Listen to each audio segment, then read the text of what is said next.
In the tumultuous arena of modern geopolitics, one city remains the epicenter of spiritual, historical, and prophetic focus: Jerusalem. To the secular eye, it is a city of intractable conflict and ancient ruins. To the devout believer, it is the stage upon which the final act of human history will be played out. The sheer volume of biblical prophecy centered on this singular geographic location is staggering, making any significant shift in its status a subject of intense scrutiny for students of eschatology.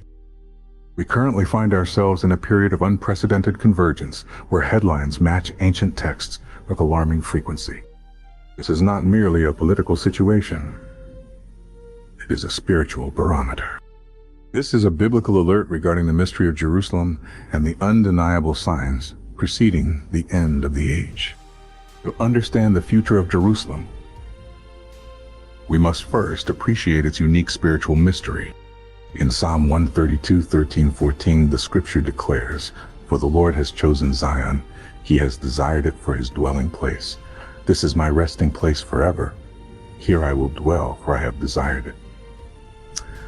This makes Jerusalem unique among all cities on earth. It is the only place where the Creator has claimed to place his name forever. Consequently, it is the city Jesus wept over, Luke 19:41, and the city he prophesied would be at the heart of the end-time dilemma. The fundamental mystery lies in Jerusalem's duality. It is a city of peace, the meaning of shalom in its name, that historically has known little but siege and destruction. Zechariah 12:3 presents a terrifying prophetic snapshot of the city in the last days. "Behold, I will make Jerusalem a cup of trembling unto all the people round about, when they shall be in the siege, both against Judah and against Jerusalem. And in that day will I make Jerusalem a burdensome stone for all people. All that burden themselves with it shall be cut in pieces, though all the people of the earth be gathered together against it." We are witnessing the fulfillment of this prophecy in real time. Jerusalem has become the singular issue upon which the United Nations of the world stumble. Every political attempt to solve its status proves futile, yet they continue to burden themselves with it, unaware they are aligning perfectly with Zechariah's warning that Jerusalem is the hour hand of God's prophetic clock. Israel is the minute hand. Jesus provided the definitive sign concerning the end in the Olivet Discourse, Matthew 24, Luke 21. And asked for the signs of his coming and of the end of the age, he spoke of wars, rumors of wars, earthquakes, famines, and the increase of lawlessness. However, he specifically pinpointed the spiritual convergence around Jerusalem. In Luke 21:24, he made a crucial statement. "Jerusalem shall be trodden down of the Gentiles until the times of the Gentiles be fulfilled." For nearly 2 millennia, this was the reality. But everything changed in the 20th century. The miraculous rebirth of the State of Israel in 1948, followed by the reunification of Jerusalem in 1967, marked a historical and prophetic paradigm shift. For the first time in nearly 2,000 years, Jerusalem was not entirely trodden down by Gentile powers. While the Temple Mount remains contested, the core condition of Jesus' prophecy was met.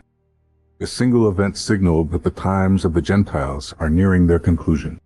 When this clock strikes, the focuses of world events will shift entirely to Judah and Jerusalem for the final 7 years, described by Daniel 9:27.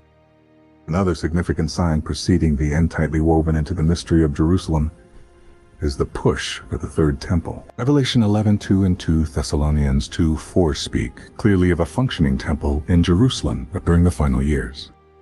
While the Temple Mount currently hosts Islamic structures, causing immense volatility, religious Jewish organizations have meticulously prepared the vessels, priestly garments, and even the architectural blueprints for a new temple.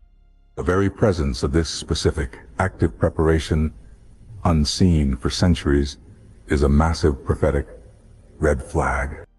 The complexity of how it will be built amidst current geopolitical pressures is part of the mystery, but the desire and readiness for it is a present sign. Furthermore, Jesus warned in Matthew 24 that this gospel of the kingdom shall be preached in all the world for a witness unto all nations, and then shall the end come. While not geographically limited to Jerusalem, the modern capability to broadcast from Jerusalem, combined with the exponential speed of global communication, means this sign is almost entirely fulfilled. The message of the Messiah, which began in that very city, is now encircling the globe from that same city, often in real time amidst conflicts. A combination of a reconstituted Israel, control over Jerusalem, active preparations for a temple, global lawlessness, and the technological capacity for the whole world to watch the city simultaneously forms a convergence of signs that is unprecedented. Previous generations might have seen one or two signs, but we are seeing the complete orchestra tuning up for the finale. This is not about fear-mongering. It is about spiritual alertness. The ultimate sign centered on Jerusalem is the converging of nations against it, leading to the Battle of Armageddon. Zechariah 14 describes a day when all nations gather against Jerusalem to battle. The city is taken, and then the Messiah himself intervenes. His feet standing on the Mount of Olives. Regional alliances are forming today, such as the coalition described in Ezekiel 38-39, involving Russia, Iran, Turkey, and others that have one specific target in mind: the destruction of Israel and the seizure of Jerusalem. When you see a global political focus on Jerusalem that defies pragmatic reason, when you see preparations for ancient religious rites, when you see regional powers forming alliances hostile to Israel, and when you hear calls for a peace that effectively divides the city, then you must look up. Jesus concluded his warning by saying, "When these things begin to come to pass, then look up and lift up your heads, for your redemption draweth nigh."